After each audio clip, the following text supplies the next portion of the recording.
All right, guys, we're going to go ahead and jump into what I believe is top 8 first round of Top Cut from the case tournament at GalaxyBusterTCG last weekend. Just coming off of watching YCS Birmingham. Totally psyched to see Fire King take it all. But we're going to rewind a little bit, get back into this. I do believe this is Other Chris on the left versus Ian on the right.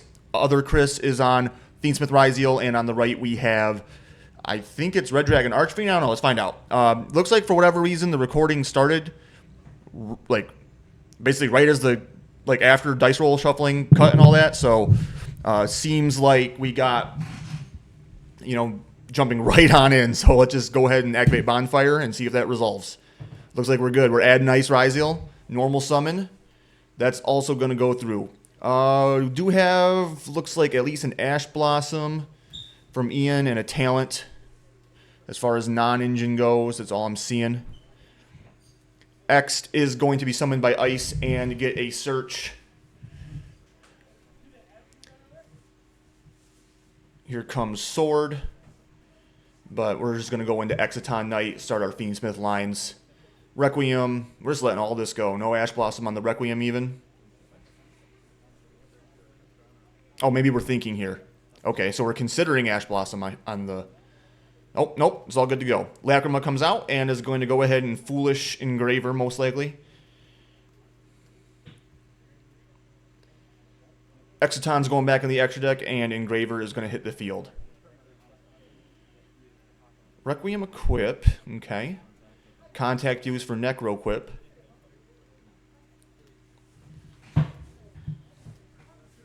And we're going to go right into Caesar. Okay. Fair enough. Now we got Sword summoned in itself. It's also going to grab a search. And we are going to add to hand Ext, which can, of course, now summon itself. We don't care about being rank 4 locked. Sending Aggregator. Ext is going to not get a search because it already did off Ice. We're going to go into Duo Drive, and this will most likely be met with interaction. We're going to go ahead and attach Ice, attempt the effect, and that is going to be met with Ash Blossom. No worries there. Special summon Node because we do have an Xyz in grave, and then Node is going to go ahead and discard to special summon from grave. Hey, Gravy. Want to say hi to everyone? Yeah. Okay, now we're going into not Duo Drive, Detonator. And Detonator is going to attach the Aggregator. And even with the Duo Drive not resolving, this is looking really strong. Obviously, we got the Wave Hiking Caesar. We've got the Detonator. Looks like probably an end phase here. We're going Druis Worm on Requiem just to get a body on the field. And that's a really nice out to Detonator, especially with no cross. I'm a little surprised that didn't get Caesared, to be completely honest with you. Seems like would have been a good time to use Caesar there, Other Chris.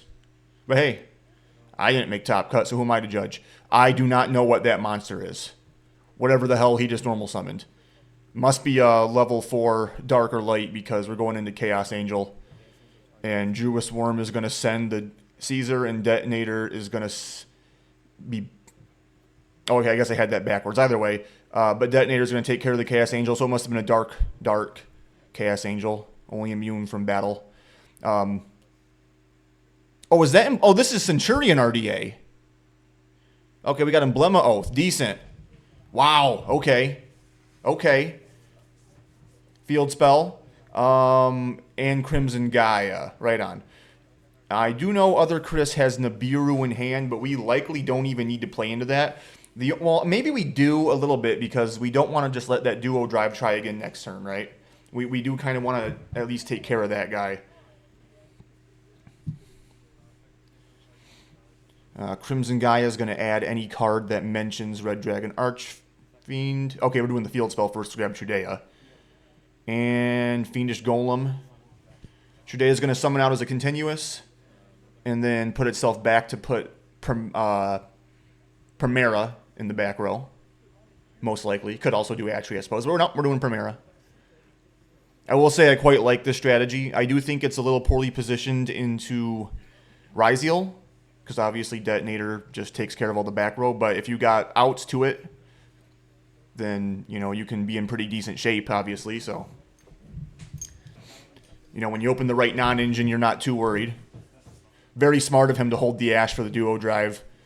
He, especially, you know, when you know you have the Jewess Worm, you know you have a good out to detonator, so you don't want Cross to come out, because that would obviously just negate the Jewess Worm to send it to grave. Looks like we're going to have Gargoyle send the field spell to summon itself. We do now have access to a Synchro 12. But once again, we do know that other Chris is on Nib in hand, so we are risking playing into that. Absolutely. But of course, Ian does not know that. Looks like we're going in for Legacia, which, nice. Okay, so that's how you're going to get your pop. That's how you take care of the duo drive. Even if you get nibbed here, at least they don't have the duo drive for follow-up. Decent. That's a really good play. I like that over the Auxilla. Feel like you were really respecting Nib there. You didn't want to be greedy. Nice. So draw, pop. Or are we not destroying?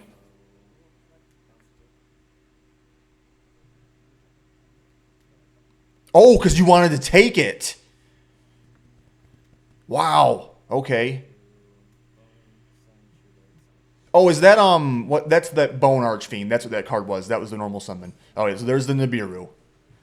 Here, the thing is though, like that. Yeah, that kind of sucks a little bit, but at least you've still taken care of the duo drive, right? I do believe that other Chris is now on no cards in hand.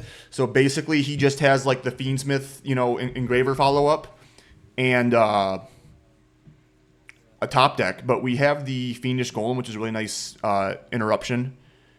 Didn't quite see what the other card in hand was. I don't think Bone, or no, does Bone Archfiend have a? Oh yeah, must, because it came out of the grave, but you've already done that. So I don't think you have any live graveyard effects here. Yeah, okay, you got Gargoyle in hand and one other that I couldn't quite make out. Hopefully it's some kind of hand interaction for the engraver. All right, engraver's going to shuffle back Lacrima. Although with Requiem being banished, the engraver coming back out is not too much. And that Nib token is massive. That is a tremendous Nib token, because Legacia's big. Duo drive is no slouch. So even if, I don't know Bone Archfiend stats, but even if it was 0/0, that token is in the neighborhood of 6k on each defense and attack. So yeah, you're definitely using something exotic like a SP banish or something, or your own Chaos Angel. But again, without the Requiem, it's going to be difficult to manifest. Okay, so you're going into sequence. It's not a bad call. But again, you just need, okay, so okay, here's what you can do, right? You're gonna make Desiree and then sequence plus Nib into SP to out the token. Sequence equipped Desiree, and you're going to oh, but Fiendish Golem just takes care of it right away. Let me pull that up, because I know that's a lesser known card. I want to explain what this does. Fiendish Golem. Target one monster on the field with 2,000 or more attack. Banish it until the end phase of the next turn. Just get rid of that guy. All right, so Typhon. Okay, so Typhon can return the token to hand, quote unquote. So there's your out, and then swing for a little bit of damage. But yeah, with that Crimson Gaia, that card is just like insane follow up. So Ian is not out of this one bit. We are still in immaculate shape, especially because Chris is on nothing in hand. There's zero interaction. The only thing live right now is the Typhon Floodgate, which only so many. Oh, and you have Lubellion. Was that your top deck? You kidding me? Nice. That is so crazy.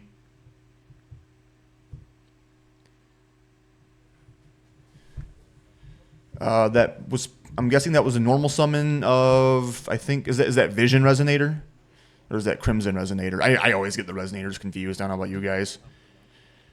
But that's going to get a search on summon.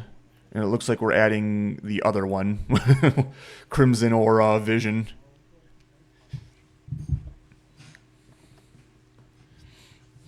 And I do believe they also have the ability to special summon themselves.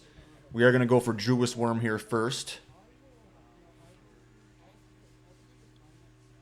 And it looks like we're going to banish Ice, summon the Jewis Worm, and also summon... I forget the exact name of this card. It's that new support, well, new-ish RDA support. It burns on summon, and then also, I believe it dumps a normal trap when it's sent to grave. Something of that nature.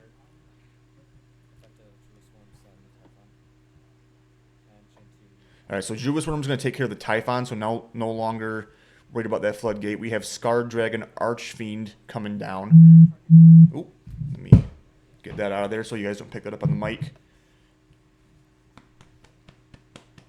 Gravy is wanting to make his presence known today. Adding another Crimson Gaia, I guess, just in case there's an out for that one. And looks like we're going for perhaps a Link 2, or is it a Synchro? Okay, Red Rising Dragon, which this is the one you want to stop, for sure. Because now he's going to be able to summon...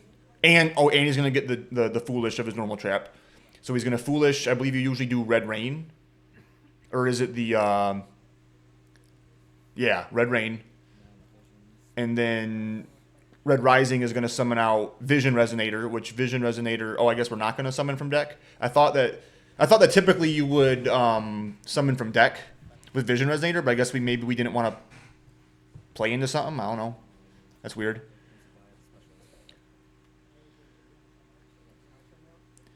And we got a big push there, right, for game. All right, taking care of it in game 1. Having gone second, which is super impressive. Into a loaded detonator, not sequence, Caesar. All it took was not letting Duo Drive resolve and, you know, looking at the non-engine you have in your hand and deciding what cards prevent the non-engine you have in your hand from not letting, from not outing detonator, right? I think that was the key to that game. That's what made that a really heads-up play. To, you know, you could have ashed the Requiem, but you knew that you needed to out that detonator. You knew it was coming, and you kept the card that was going to prevent Jewis Worm from outing the detonator. I really am curious why other Chris did not negate the Jewis Worm with Caesar. That was to me, that would have been the turning point. That would have been a huge difference maker. But now we're siding. Other Chris probably going to go first again. I don't think he plays D-Barrier. I don't know if he plays Solemn Strike, but that's obviously also decent against synchro strategies because you can negate, you know, these, especially these synchro climbing strategies. Sometimes you can just negate an inherent summon and it's over. So, you know, there is that to consider as well. Surely Ian is expecting to go second again. And if he's playing any like the Mulch armies, you know, both Perulia and Fulos can be pretty decent here. His deck does, I think, suffer under Abyss Dweller, if I'm not mistaken. So if he's teching like a Xyz Encore, that might come in. Otherwise, obviously, you might see something like an Ultimate Slayer. But only time will tell as we go into Game 2 with Ian up 1 on other Chris. What do you think, Gravy? Yeah? I don't know what he's doing, but he's looks like he's having a pretty decent time. That cannot be a comfortable position. That cannot be a comfortable position for Gravy here. Yeah. But he's a good doggy. He's a good boy. I trust his judgment. You want to lay down? Yeah, get a little more comfortable. All right. Players have drawn their starting hands, and I do see Tracked for Chris. I think that was Bonfire on the... Oh, but we're shotgunning the Fulos. Okay. Okay, so we have Bonfire. We have Droll. We're going to lead with Bonfire. check for Ash. We're going to go ahead and take a sip of our energy drink. Add ice, of course. Normal ice, and we're going to go ahead and play into the Fuwa. We're going to summon from deck, give him a draw. And then X is going to search. We have another Molcharmy that we can go ahead and just throw down if we want. That is crazy. And the thing is, you're kind of because you showed other Chris how much gas your deck has, you're kind of putting him in a must-play into a situation because he knows that he can't end on nothing. Because he knows that your deck can put up tremendous damage. And if Ian drops that Fuwalos on the summon of Lurie... Oh, that was when you wanted to do it, I think. Or you could chain it to the Requiem. Guarantee yourself 2 draws. Well, I guess not guaranteed because oh, Drolls himself. Okay. Okay, that's something. Okay. Okay, and then you summon Lacrima from hand. Unfortunate brick there, but, well, I don't know if you want to call it a brick, but kind of like a soft garnet, I guess you could say. Okay. Good play there, other Chris. I like that. So we're still going to end on Caesar. We can't duo drive because of our own Droll, but we can obviously make Detonator. So we can still have Caesar, we can still have Detonator, we can have a set Imperm. But I'm not seeing any hand interactions to back that up other than, well, the Imperm, which would need to be set. It's no longer a hand interaction at that point. So yeah, with that in mind, and the thing is, Ian looks like he's on 6 cards now. He's going to draw into 7. And we saw what he did with 5, 6 last time, let alone 7. So let's see what happens. Post side, does Ian make this a swift 2-0? Or do we have a match in front of us? We're going to start out with the Bestial Lubellion.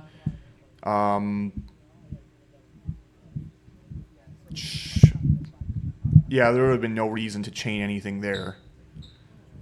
Going to grab the Druis Worm, another out to the Detonator. Now, unfortunately, the Druis Worm starts a chain, but the Lubellion doesn't, so Caesar won't be able to negate the Lubellion summon. Although... Oh, is that an Earthbound? Oh, that probably searches the Fiendish Golem or something, doesn't it? I bet that's what that is. If I had to, I honestly don't know what that card does. Okay, it must search a Resonator or a Tuner or something. Okay. Oh, okay, and then that gets you a Dark Engrave as well. Now we're going to Caesar negate, and that does destroy. So yep, Druis Worm goes to grave. Decent. Is that... Oh my god, that is goated. And there's no Eclipse Twins to speak of, so Detonator popping itself is not going to do too much. Holy cannoli, Batman. Now we have our own 3-material Detonator up against a set Imperm, up against a Triple D Wave High King Caesar. We haven't normaled. I don't think there's the normal Resonator of looks like, is that... Looks like it starts with an S, whatever the name is. But we're grabbing the Bone Archfiend off of that. And... Again, I forget the name of it, but that new Red Dragon Archfiend starter. This is so crazy. Okay, so that is either a normal or it has the ability to summon itself. And that is going to go ahead and burn for some damage. Looks, yeah, 8. It is 400 for each fire you control at the time. And then we Synchro for, I believe that is 7. I think that was 3 and 4. It might have been 3 and 3 for a 6. Must have been 3 and 3. Okay. All right, so we're going to Imperm the Red Rising. Decent. Decent. Could have also Caesared it. Then you would have destroyed it as well. But we decided to hold on to that. We're still going to Foolish the Red Rain. So that is now in the grave. All right, what do we got here? How do we close this out? Because the thing is, being a synchro strategy, I don't know if he's playing any links, but we need some way to get that detonator off the field. Ideally after using it for damage. Looks like we opened the field spell, so we're gonna go ahead and... Ooh. Okay. So the Caesar is gonna prevent the Trudea from coming out. So that's decent. And now we're gonna go for the Lacrima play. Okay. Okay. Requiem is gonna attempt to summon. Lacrima is going to attempt to Foolish. Detonator is going to chain to pop. But we do have Paradise Engrave. 2 in hand. Couldn't quite make out what they were. I am pretty sure that whatever Chris has in hand is not an interaction. So our last remaining interaction is that Paradise should Ian special summon a monster. Which, if we want to get that detonator off the field, is going to be mandatory.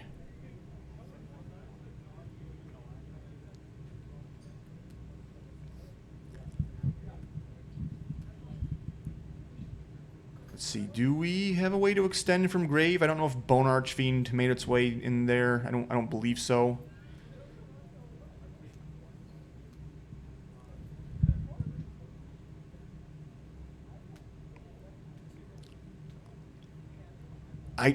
I'm actually thinking there might be no way to get this detonator off the field from the extra deck, because if I'm not mistaken, I don't know if it's happened yet in the line, but I'm pretty sure at some point in the RDA combo you get locked into Dark Synchros. I'm pretty sure that happens somewhere. I can't quite remember exactly where. But that might be what's causing us to contemplate so heavily here. Alright, looks like we're just going to battle. Just going to put some damage on the board. Main 2.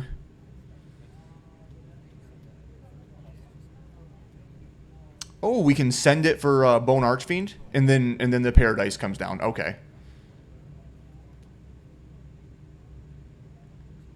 And it looks like we're trying to send Red Rising with that.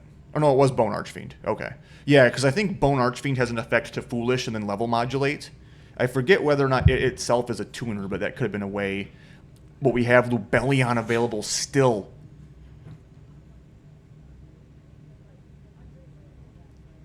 So, yeah, Regained is going to come down. We got a 3,000 defense wall with a Regained and 1 in hand. I don't think anything in grave is going to be live as far as like interaction. Couldn't quite see the 1 in hand. Solemn Strike is not exactly the top deck you wanted, but you do still have access to all your Fiendsmith stuff in the grave. You can put that Desiree back. Get Engraver out, and this time Requiem's not actually banished. So this is a lot more meaningful than it was in Game 1. And we can even use that to send the Lubellion to the grave. So we're not exactly out of the woods here. Yeah.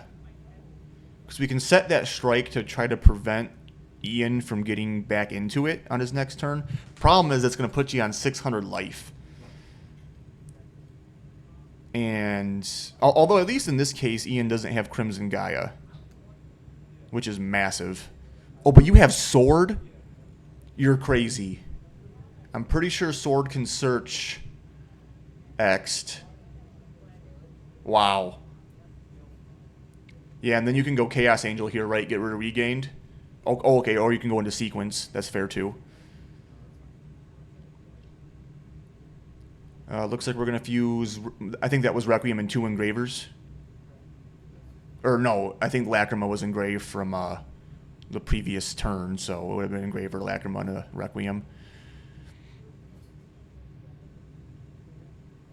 Still not sure what the last 1 in hand is, though, for Ian. But we do have the Agnum Day. An Engraver can shuffle back Sequence to send Regained.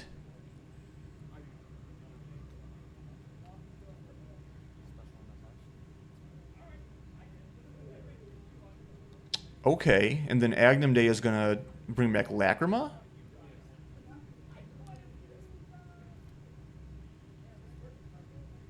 X is going to get its search. Oh, okay, okay, you know what? I like this because Lacrima's level 4.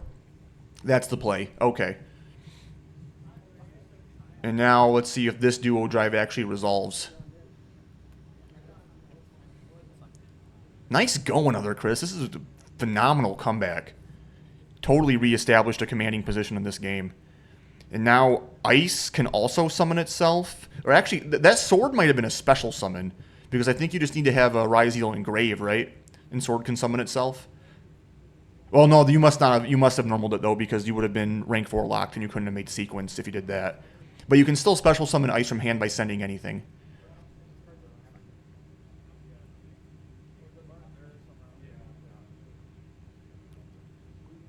So either way, there's many. Oh my god, and you drew talent. That is so nice. It's not going to be live here, which I guess is... Okay, so you just got rid of it. You don't care about it. You're trying to win now. Fair enough. Although I don't know if you can.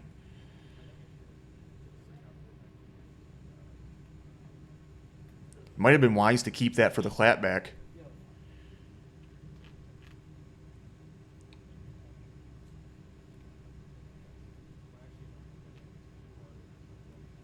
Because that is, what, 58 damage? Or no, you only have one material on that duo, so... Yeah. 57. Okay, so we're going to set the Solemn Strike and pass over. We know that that's just an ice in hand. We're going to Lacrima for Agnum Day. And then Agnum Day for Desiree. Holy crap. And Ian has 2 freaking cards.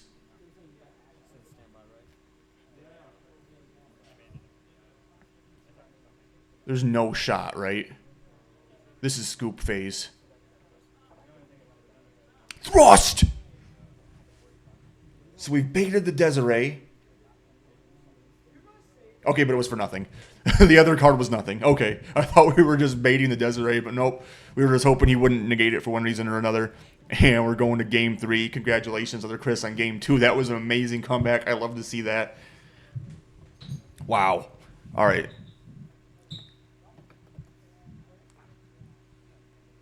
Phenomenal gameplay. Making Garchomp proud.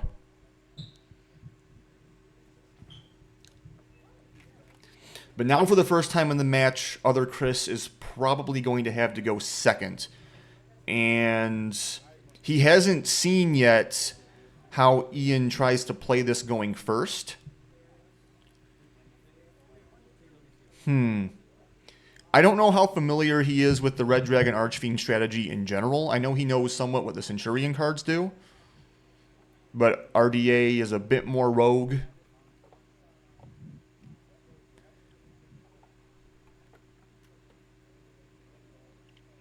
So might not be... I mean, okay, I saw Fuwalos come in. That's a clear choice. I mean, that makes a lot of sense. Looks like the Judgments came out. Ash Blossom came out? Okay. See, that's interesting.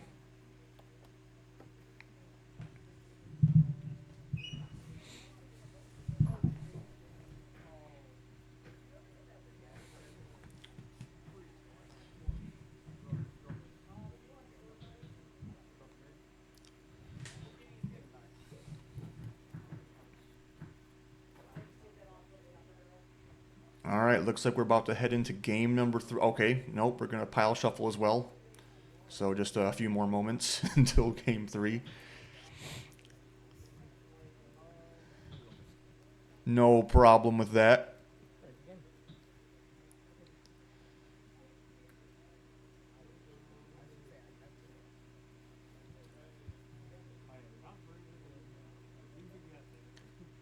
Decks have been presented.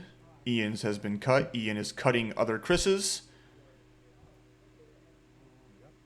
And let's get started with game 3. This camera angle, though, definitely sagged a little bit during the match. We'll have to make do.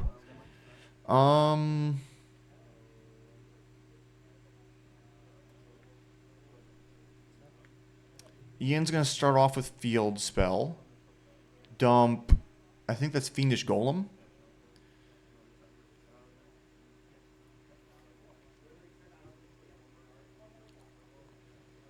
Man, had to dig all the way through there to get your Trudea, but is what it is. Alright, Trudea's going to push up and then attempt to go right back and place the Primera. Just saw Chris's hand. Might have been a Droll there. Not the greatest angle for Chris's hand, but is what it is. Primera is going to attempt to add on summon. If there is a Droll, obviously it's going to come down right here. I got to figure Droll is quite effective against this strategy because I do think it needs to add to hand to bridge into both of the engines. Okay, but there must not have been a Droll because obviously it wasn't activated there. Garg is going to send the field spell and Synchro for 12 on an Auxilla, who I believe on summon she's going to add... Okay, Imperm there is huge because it also means that end phase she can't place the Primera. But Garg is still going to come back to hand, so that's fine.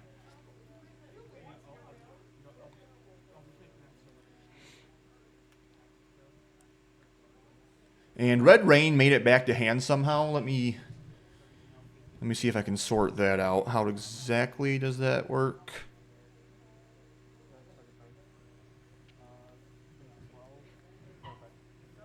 Oh, but we have a Magnamut to extend, so that's decent. Regained is going to get us a Jaw, and Mag is going to get us a Search.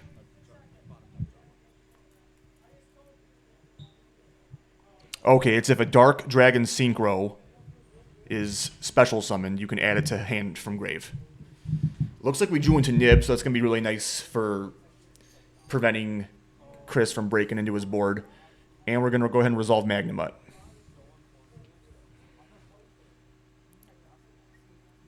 Which obviously is probably going to add Jewess Worm. Yep. Alright, so Chris is going to draw into 5 cards. He's staring down Red Rain. He's probably figuring is the set card there. And an Auxilla, so not really any known interactions. Looks like Ian has 4 cards in hand himself.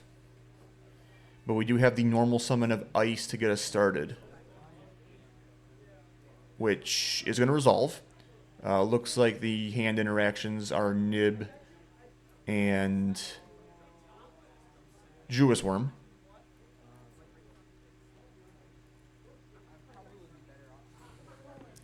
So for the time being, Chris is going to have free reign to do as he pleases. However, he's already reaching the 3rd summon.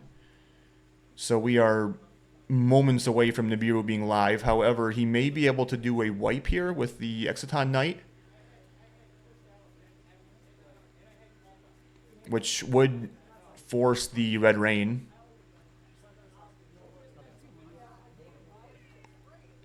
Yeah, he is attempting the effective Exciton Knight in it. Okay, yep, and there it goes. There's the Red Rain, which is going to attempt to banish the Exciton Knight. And, of course, the Mag.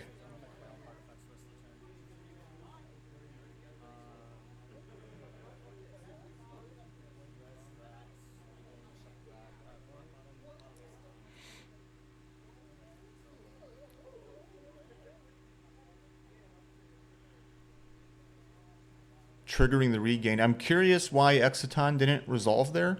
Well, I know Auxilla protects the back row, but what's protecting Auxilla? That's Primera that protects Auxilla in the back row, right? Let me double check this. Centurion Auxilla. Yeah, so Auxilla's protecting the back row. And then Trudea. Yeah, Trudea offers no such protection, so Auxilla should have been destroyed by Exciton there. Unless I'm missing something.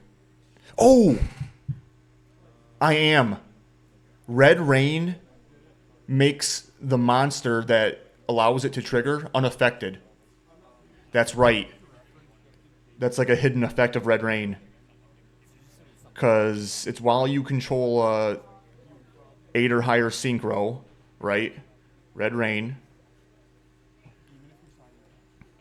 If you control a level 8 or higher synchro monster, banish all monsters in the field except the monster at the highest level. Also, the remaining face-up monsters in the field are unaffected by other card effects except their own until the end phase of this turn. So not only did you protect the Auxilla from the banish, or the blow-up of Exciton Knight, you prevented it from being tributed by Nibiru, and you kept it on the field to protect your back row. That is insane. That is absolutely crazy. What a play. What a play. I love that. And we extended into Duo Drive before the nib, so I'm guessing we had to have summoned some Ryzeals by their own effects, which means we were also rank 4 locked, so something like Typhon was not available. And Ian's back on play with what looks like 5 cards in hand, and it looks like he top-decked the Centurion field spell, so he's got plenty more gas to work with, too. Not to mention the Trudea in the back row.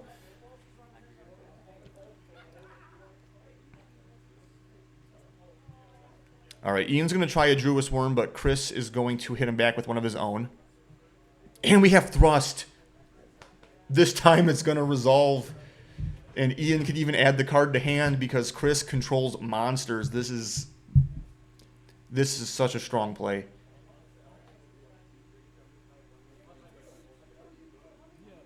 No shot.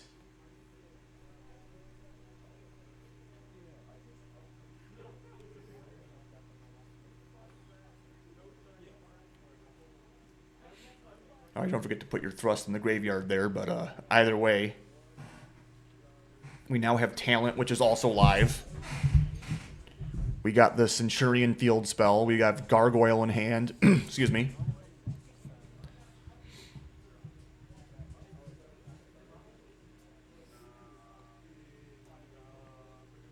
And what are we considering here?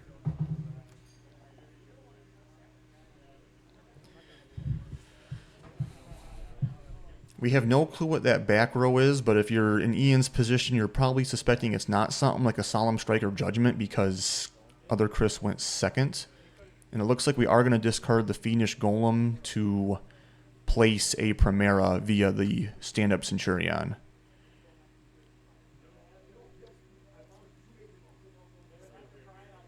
We'll tempt the Centurion effect, or the Primera effect, summon herself, and then search. We already have Gargoyle. We already have Field Spell, so we're just going to get... Okay, another Field Spell. Why not just get some hand advantage? Okay, so we're not playing anything like Bonds or Phalanx. Did we just Tribute Summon Druis Worm?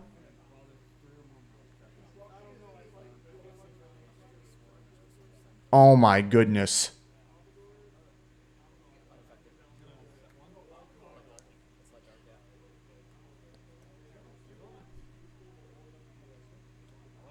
And Chaos Angel makes Auxilla unaffected, right? Isn't it all synchro? Is it all synchro monsters you control are unaffected, and then monsters you control cannot be destroyed by battle when it's light dark?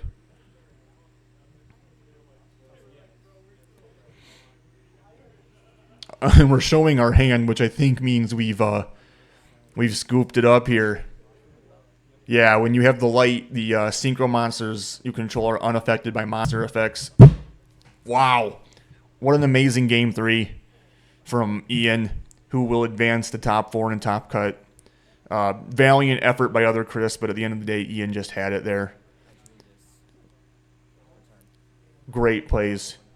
I'm really impressed with this deck right now. That's amazing, especially into Ryzeal, which is what you would think is your poor matchup. Good for you, dude. All right, thanks for watching the video, guys. I am going to do top 4 and, of course, the finals next. I might do those today, might jump into them Monday or Tuesday, whatever. I don't know yet, but stay tuned for those. Peace out.